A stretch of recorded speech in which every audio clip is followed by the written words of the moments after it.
Hello, my name is Michael Ninaku Adumua. I'm the CEO of Design Consultants, second generation. I'm a founding member of IDDG. The idea for IDDG from the very beginning, I used to be part of a group of interior designers in Las Vegas called IIDA. So when I moved to Ghana, I kept thinking it would be good for us to have our own group here as well. But the truth is, Delilah Mercer called me one day. I think she found my number online, and she called to say, "Oh, I hear you're an interior architect in Ghana. I think we should meet up." So she came to see me one time and said there used to be a group back in the day, and it'd be good if the group was revived, right? If we revive the group again. So finally, I had to say, okay, you know what? Let's meet on this day and let's start the group. So initially, it was me, Delilah, and she brought her interior design friend along, Baba K. So it was the three of us. We used to meet here in this office, design consultants in Osu, Dankwa Circle. A couple of times we'll chip in and get some refreshments. We'll sit around the conference table, the three of us. We'll have discussions. They'll tell me about the past group that was before us. And they'll tell me about their experience being interior designers in Ghana. I also share my experience from outside and also here as well, what I was going through. So we thought, you know what, we need to make this group official. We need to get a few more members on board so we can grow the group, right? So I called a few other friends who I knew did interior design and architecture in Ghana. Baba K did the same. Delilah did the same. We invited a few more friends. So now we had a larger group of founders.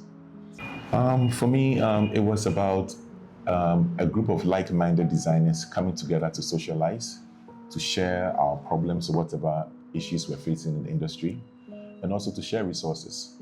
One thing I realized moving back is Ghanaians, our people, my people, we like to keep things to ourselves. You ask another architect where you can find doors since you're new in town, and for all of a sudden they've forgotten where to find doors. They don't want to share resources with you, because I guess that is how kind of we're raised, you know. So coming together as IDDG was good. We had a WhatsApp group. So the good thing is that you can ask, oh, where can I find paint? Where can I find a discount on this? And then we're all very willing and happy to share our resources or whatever issues we're going through as designers in Ghana. There were a lot of naysayers. I remember I went to this interior design shop. Name will be withheld, but they're shut down now. So anyway, and I told them that a group of designers were trying to get together and should join us. He actually laughed and said, wait, a group of interior designers working together as one? It's like, that's not possible. I mean, the egos of creatives, you know, but other cultures have been able to do it. So I didn't see why we would not succeed at starting a group like this. So yeah, a lot of people didn't believe. Some of my friends who were in the profession didn't want to join. It had nothing to do with the membership or the amount of money which we had to pay, which was not too much. But it was like commitment. People couldn't commit the time to it. But a lot of people didn't believe that IDDG could actually become a group. And proud to say we've grown to be how many members now? Hundreds of members. Other challenges were people wanted to know what incentives they were going to get.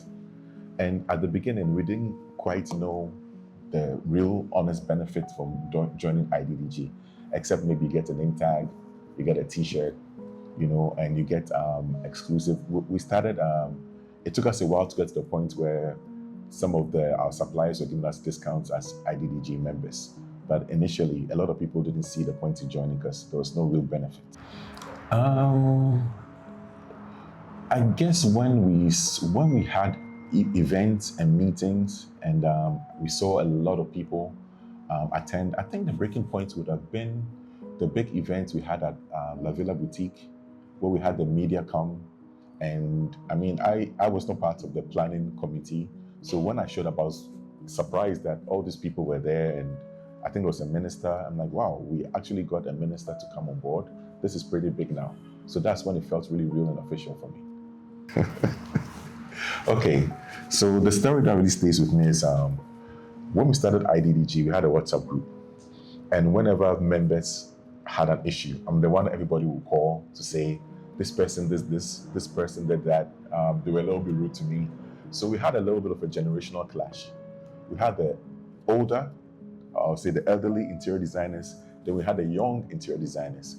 And there were little things when it came to like respect and how things were communicated.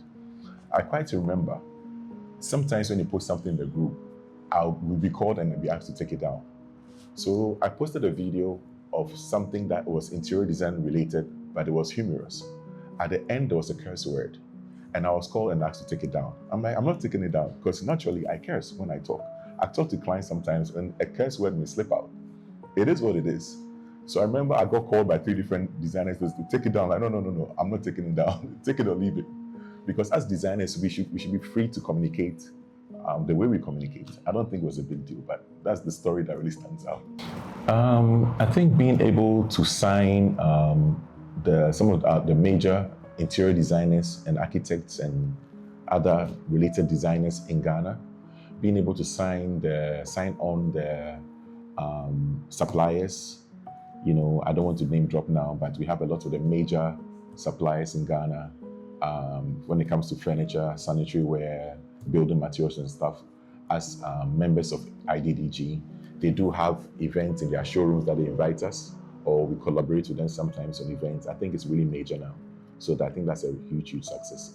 It's a win for everybody because they win and we win as well. I think being a designer, or even if you're not a designer, or being in a leadership role, it's all about growth.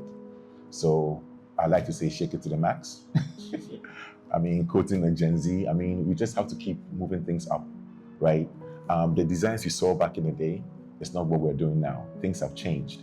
And also with AI, I know you guys had a little conversation about AI. AI is our friend. I don't think I want to use AI for floor plans, but when it comes to exterior renderings, I'm happy to have 20 different variations of renderings through AI. So I think the future is super bright. And what advice do I have to them? I mean, we just need to keep pushing the boundary. You know, we just need to keep looking forward and being ready to embrace change and listen to the youth. Because, I mean, my father thought I was lost. We think the younger generation is lost. But look at what we are doing now. So we just have to trust the younger generation they got it. They're going to do a good job.